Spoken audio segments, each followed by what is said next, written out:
All right, so we want to know a few things, okay? But before we can really analyze this problem, okay, what we need to do first is we need to learn a few math tools in order to do that. Okay, so this part I would like you to write down. Okay, so I'm going to draw a couple. I'm going to draw a triangle.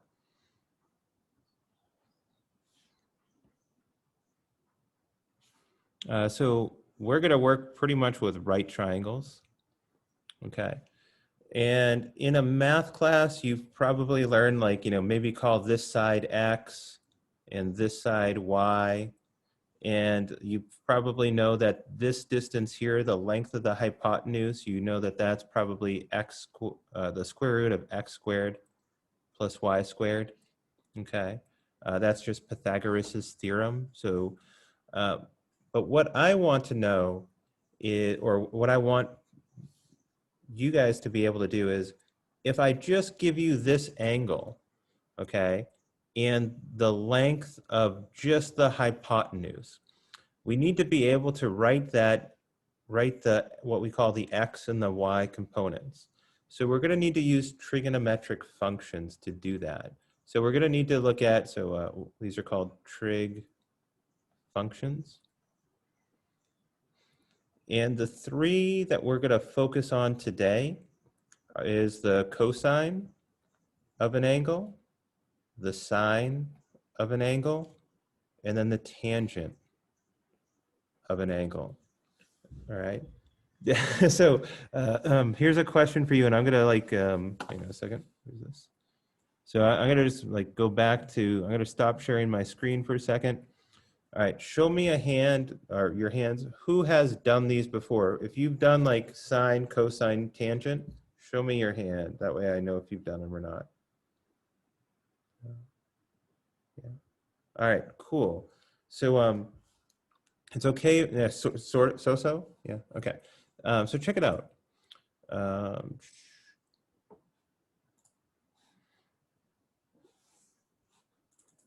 um, here's the cool thing for us. If you have a calculator, you're safe. All right. So there's only a few things that you need to know for a calculator for our class. All right. So here's the important stuff for physics. If we want to know what x is, so we have a right triangle, we want to know what x is. That's gonna be equal to, in this case, I'm just gonna write it as the hypotenuse.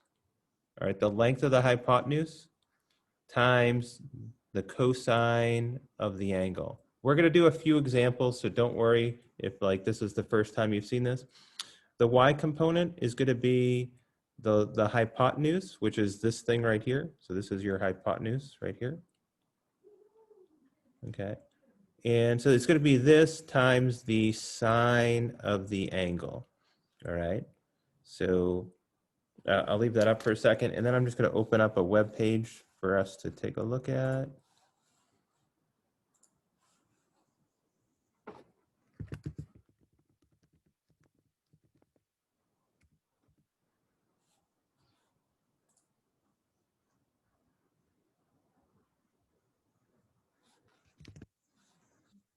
All right, so let me just do a few examples so that for you guys who haven't done anything like this.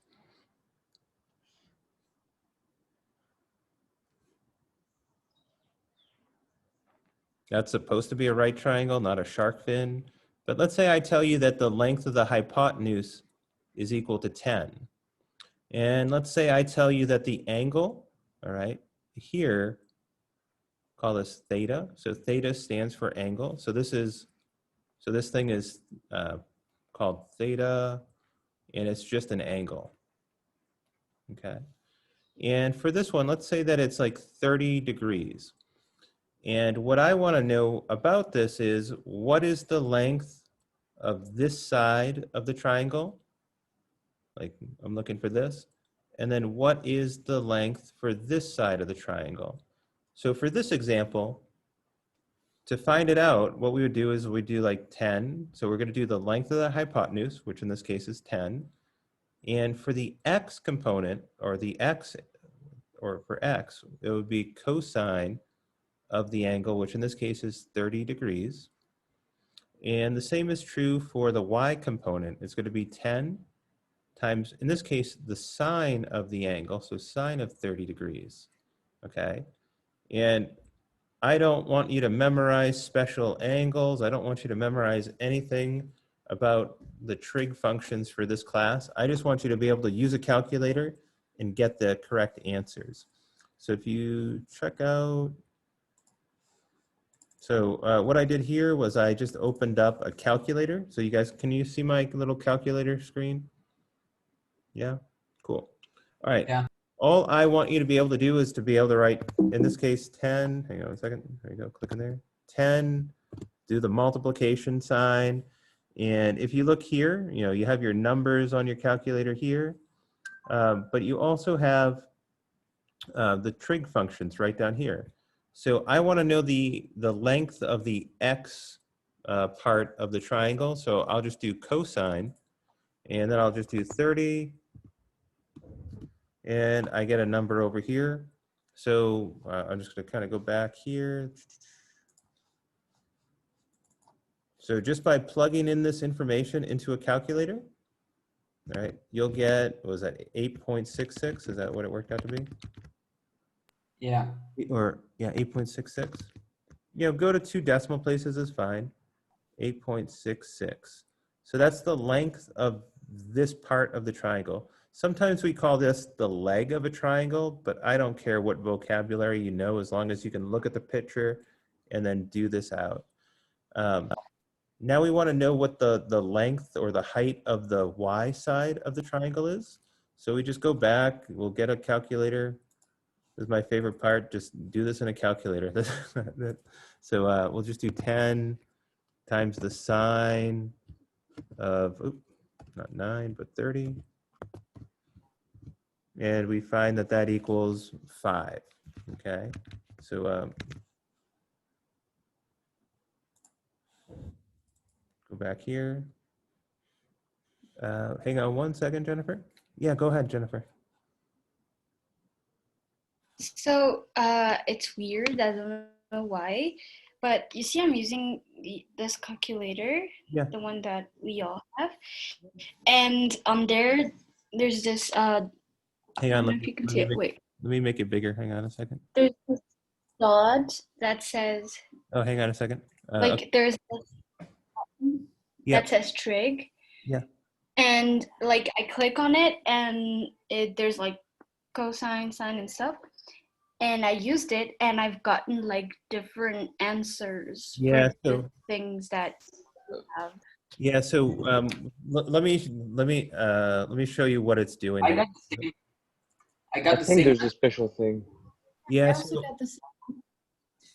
That's weird. The same answers as you did, Tim. okay, yeah, so what do you have to do?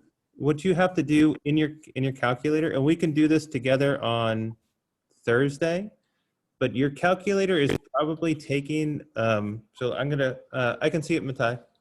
So check it out. Oop, I keep sharing it.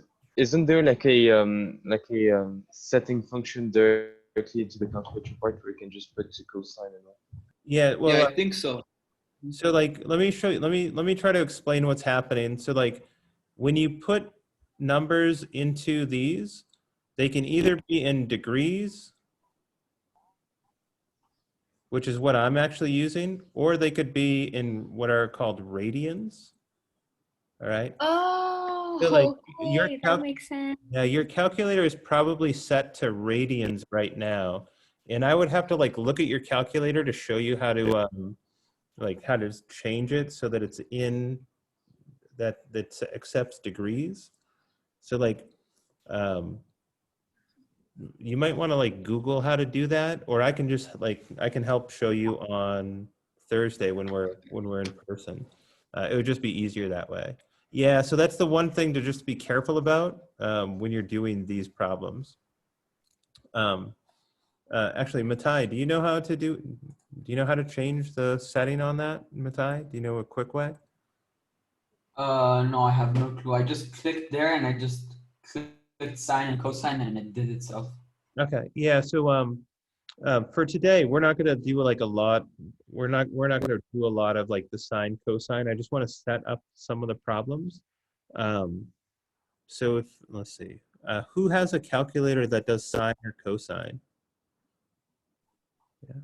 You could also, believe it or not, you could also do this in your phone. So like I think your phone calculator, if you want to use your phone calculator for today, um, like so like my calculator will come up like this, but then it has like another setting. Like if it has like another setting where I can change, where I can add the sine and cosine. So either you can use your phone calculator or a computer calculator for today if you'd like. Okay. Yeah, go ahead, Jennifer. I actually found it. You found it. The way to change the radians. Yeah. Um, Can you like yeah. hold it for people to show them? Who else has that Okay. calculator? Anyone else have that calculator? Yeah. Yeah. Can you show them? Yeah. I think It's at my house. I don't have it with me right now. See, how do I explain this? So I went with the touchpad. I went to the scratch pad thing, and then I clicked on it, and then I went to settings and status. I clicked on that, and then I went to document settings. Oopsies. Document settings, and then right there at the bottom it says angle, and then mine says radians, and I just have to change it to degree. Yep. So just change yours to degrees, guys. Yeah, that's the most common mistake with the calculators. That's why I try to avoid using calculators. All right, so check it out. Let me do just one more example for here. So let's say we have another triangle.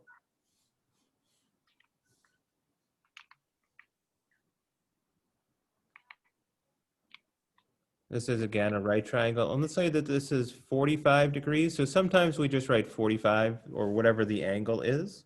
Okay. And let's say I give you the length of this side of the triangle to be 20. Can you guys take a minute and find the length of the X leg of the component, or the X leg of the triangle? And can you find the length of the Y leg of the triangle? Can you guys take a moment? And while you guys do that, I'll just write out what you should plug into your calculator.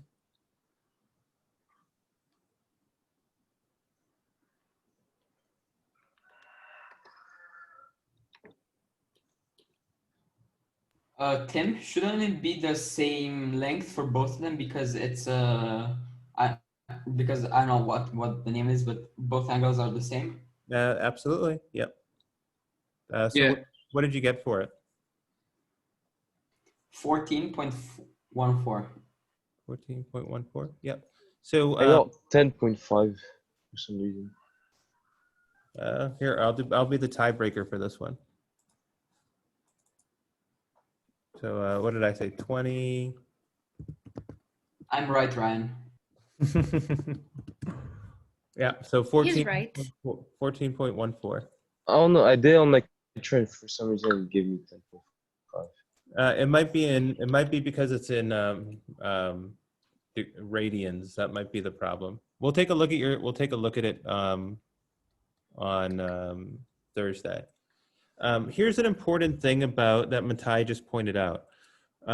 For a triangle that's 45 degrees, the X and the length of the Y sides will be the same.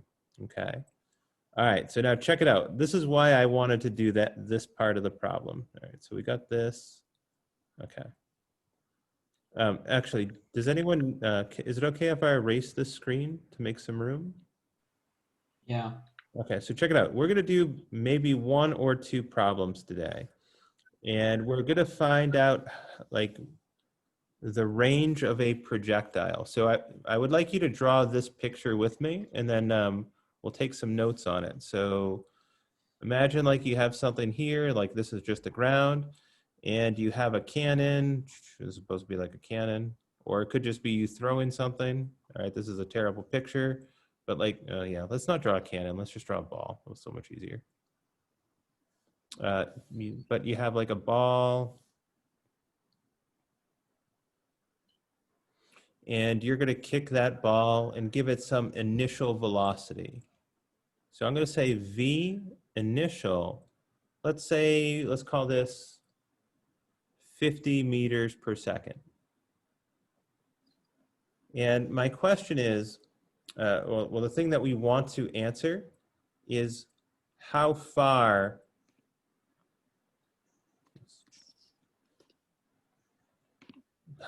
is that going to travel? So we're going to look for the range. So we'll call this delta x, and this is going to be our range. Okay. Now, one of the things to remember is motion in the x direction is independent of motion in the y direction. Okay. So what I'd like to do is take a look at a couple of our kinematic equations. So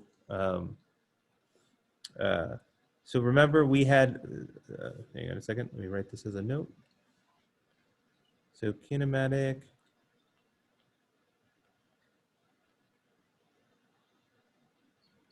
so we have our kinematic equations, and we said, I'm just going to write them down without saying them. So V final is V initial. Actually, I'm saying them, aren't I? Plus AT. Then we had this other one that said, let's say delta x is V initial times time plus 1/2 AT squared.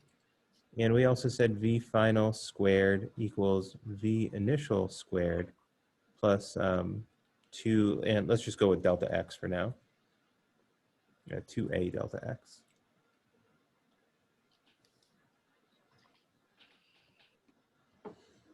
All right, so those are our 3 equations of motion that we've talked about so far. A couple of important things. There is no acceleration in the x direction.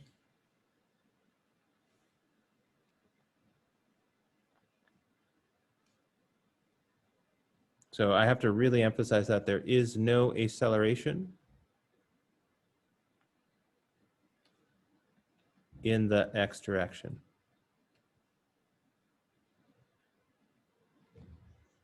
All right, so it will not speed up, it will not slow down while traveling in the x direction.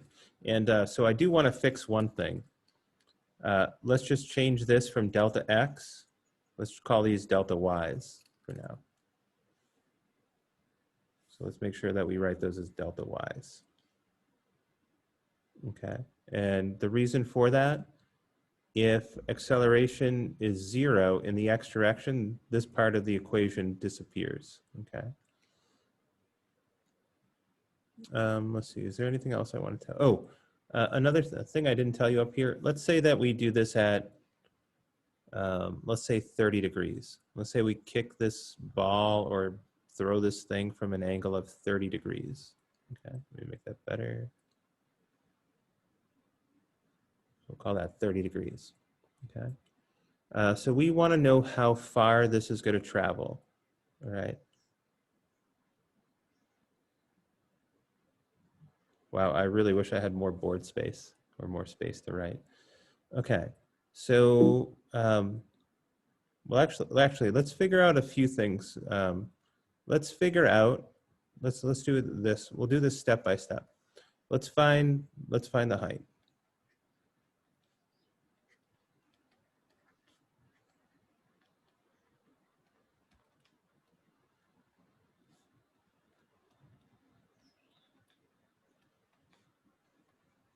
And I'm going to call it a projectile. All right, so anything,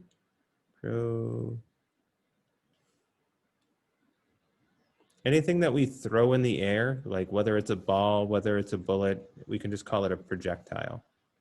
All right, so like that just means a ball, bullet, could be anything thrown in the air.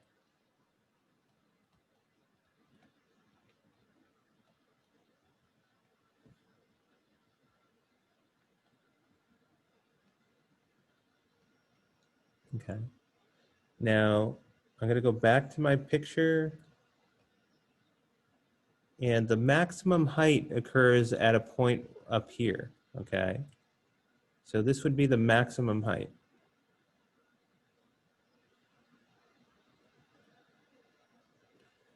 And what's going to happen is this ball, so yeah, I wish I really had like,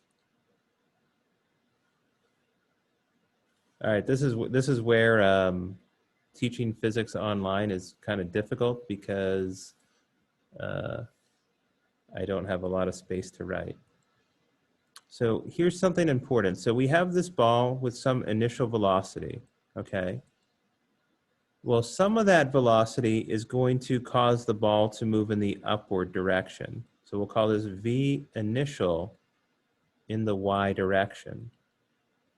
Some of the velocity is going to cause the ball to move in this direction, V initial in the X direction. And what's going to happen is as that ball is moving,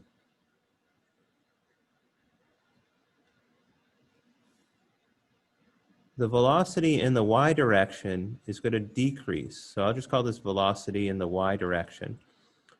The velocity in the X direction stays the same. So the velocity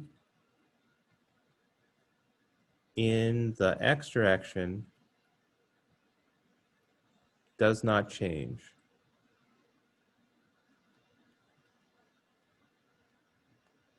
But the velocity in the Y direction will.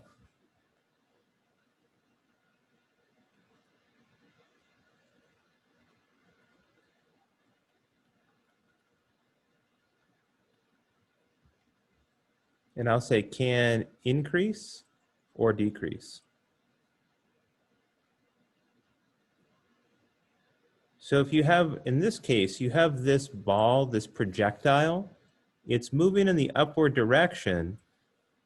And as this ball moves in the up direction, all right, its velocity is going to decrease in the Y direction, so in the up direction. And I'm trying to represent that by showing that the velocity vectors are getting smaller in the Y direction.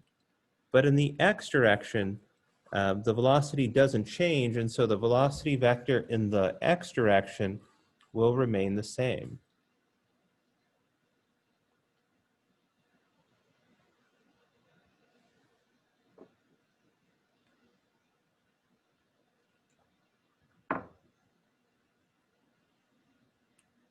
All right, so here's an important part about this picture that I've just drawn. At its maximum height, the velocity in the Y direction, and let me draw that a little better. So the velocity in the Y direction at its maximum height equals 0 meters per second. That does not mean it stops moving. It still has velocity in the X direction. All right, so it still has velocity in the X direction. But here's the cool thing. When we have these equations of motion, we can use these equations to look at motion in the X direction, and we can use them to look at motion in the Y direction. So what I want to know is, I want to know what is the maximum height. All right, so I'm going to use this equation right here, all right, to find the maximum height of the ball. There is one more thing I do need to do, which is why I showed you guys the triangle thing. So do you remember how I said, okay, this has what, 50 meters per second? Yeah. So we said that this is 50 meters per second. Before we can do anything, we have to figure out its velocity in the X direction. So this just forms a right triangle, okay? We want to figure out the velocity in the X direction, and we want to figure out the velocity in the Y direction. So to figure this out, what did I say? This was 30 degrees, I think, going back to our picture. Yeah, so all we're going to do is we're going to break this down into lengths in the X and the Y. So I can write this as 50 meters per second times the sine of the angle, in this case 30 degrees. And I can do the same thing in the X direction, so 50 cosine 30 degrees. Can you guys tell me what those work out to be? So 50 times the sine of 30. So 50 sine of 30. That's 25. This should be 25. And I'm going to include the units here, meters per second. And how about 50 cosine of 30? 25 times square root of 3 would be 43.3. 43.3. And that would be meters per second. So one of the reasons that we use vectors is because we can just break them down into the lengths of a triangle. Okay, so here's what we're going to do. We're going to use this equation right here. We're going to say that delta y, let me do this different color. So we'll say delta y, oh, hang on a second. Oh, sorry, I'm writing the wrong equation here.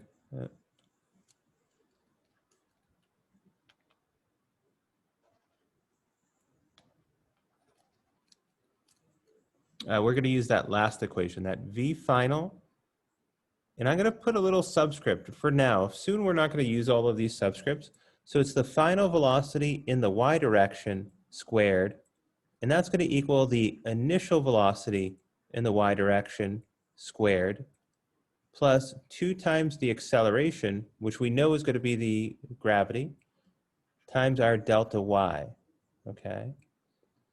So we know what our initial velocity is in the y direction. It's this thing right here. All right.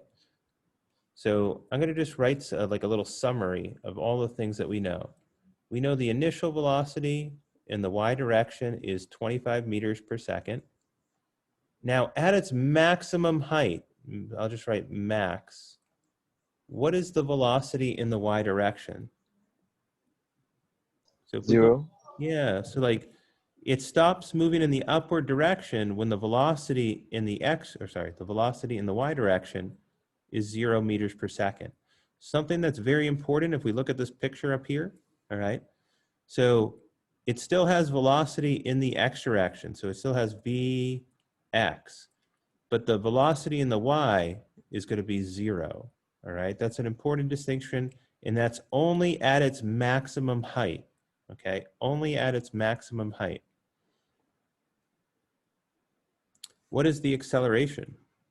What is acceleration in this case? Negative 9.8 meters per second squared. Very good. Negative 9.8 meters per second squared. Acceleration in the x direction is 0, but in the y direction it is negative 9.8 meters per second squared. And so what we're going to look for is this delta y. We're going to look for the height.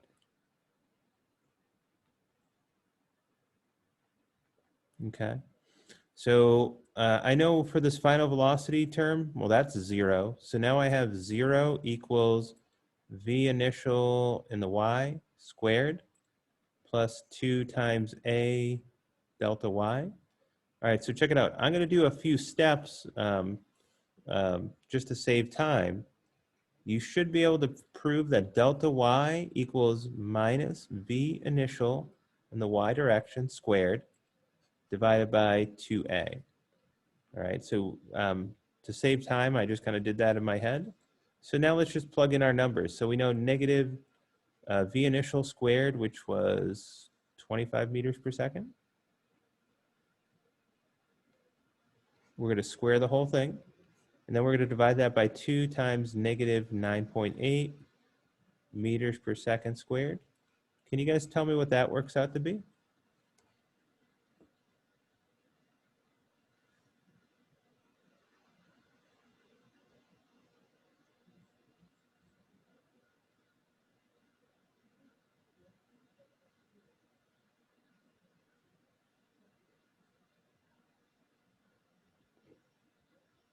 I'm going to say, what is that, 725 divided by 19.6?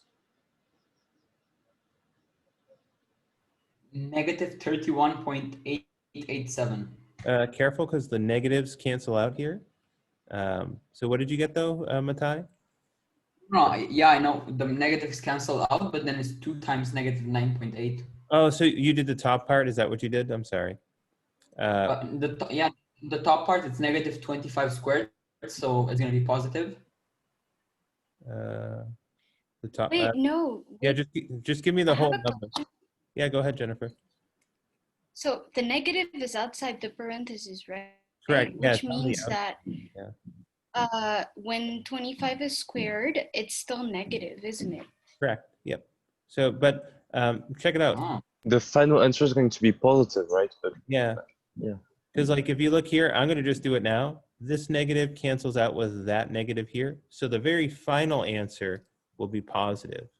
So like that's all I care about is what does the final answer work out to be? 31.88. 31.88. And what are my units on that? What are the units? Meters. Yeah, very good. Meters. Okay. Now, a Oh, couple of things. If you were to get a negative number, if you did this in your calculator and your calculator said, oh, you got a negative number, well, that's probably because like maybe you just made a mistake entering the sign here. Okay. So just be careful about that. Go ahead, Jennifer. how do you find out the unit? Like, how did we end up with meters? That's a good question. So I'm going to just look at the units over here. So inside the parenthesis, we have a meter per second, and that whole thing gets squared. And then on the bottom in the denominator, we have meters per second squared. So let me just simplify this. So on the top, we should get meters squared per second squared. And we're dividing that by a meter per second squared. So like one way to get rid of this is like an improper fraction, is multiplying the bottom by its reciprocal, which would be like this. But if I did that to the bottom, I would have to do that to the top of the equation too, right? And so what you'll see on the bottom is this cancels out with that. This meter cancels out with this meter. And if we did the same thing to the top, well, I have a second squared here. That will cancel with a second squared here. And now I have an m squared. So this term right here, this m squared will cancel out with just that m there. And in the end, we should just get meters now. That's a good question. Everyone should be able to simplify the units or do the unit analysis. All right, there's one last problem that I want to do from here. So let's label this on our picture. So this should be, what was that, delta y, do we say 33? Is that what that was? Oh, 31.88 meters.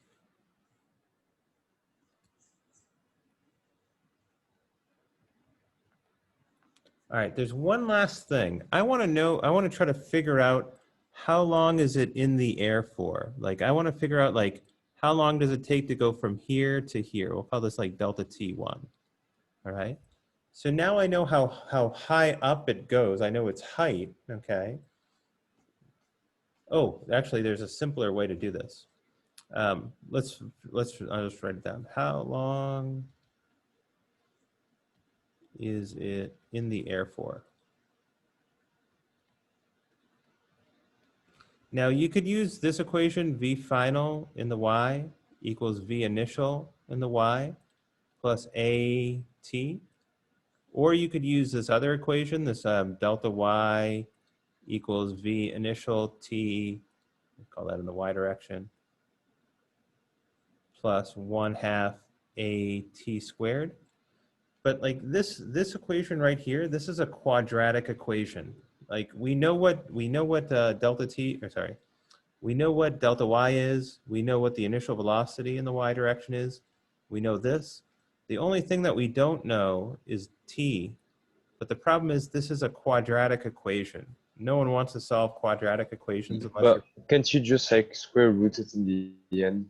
well, you'd have to use like t equals let's see, what's our equation here? Negative b squared plus or minus the square root of, oh, wait. I already messed up my equation. But you could, but like it's just more work. The easier equation to use is this one, because you know the final velocity in the y direction is 0. So then you know that 0 equals v initial, which we know, plus at. So the easier one to use is just this first one right here. So I can then say T equals minus V initial all over A. And I think we said V initial was 25 meters per second in the Y direction. So can you guys do this in your calculator for me and tell me what you get?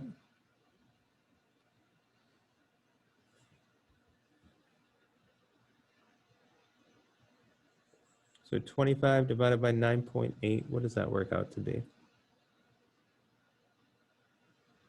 2.55. So 2.55 seconds. So here's an important part.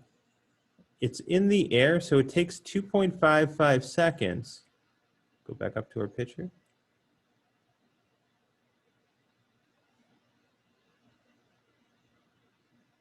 So it takes 2.55 seconds to go from where we kick it from to its maximum height. How long is it in the air in total? What's the total air time? What do I have to do to that number? We should time it by 2 if we don't take into consideration the air resistance. Very good. So if we ignore air resistance, the total air time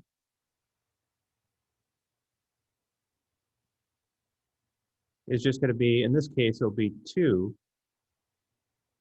times that 2.55 seconds. And one way to think of that is the time it takes to go from where it's kicked to its maximum height is the same as the time it takes to go from the maximum height back down to the ground. So what is that? Was that 5? 5.1. Yep, go ahead, Matai. 5.1. 5.1, and that should be seconds. All right. What I'd like you guys to do is to just say we're gonna continue with this problem in class on Thursday. Okay. No homework tonight, but I'm thinking. Oh wait, I have to give you guys like an assessment soon, because I need to have grades for you guys.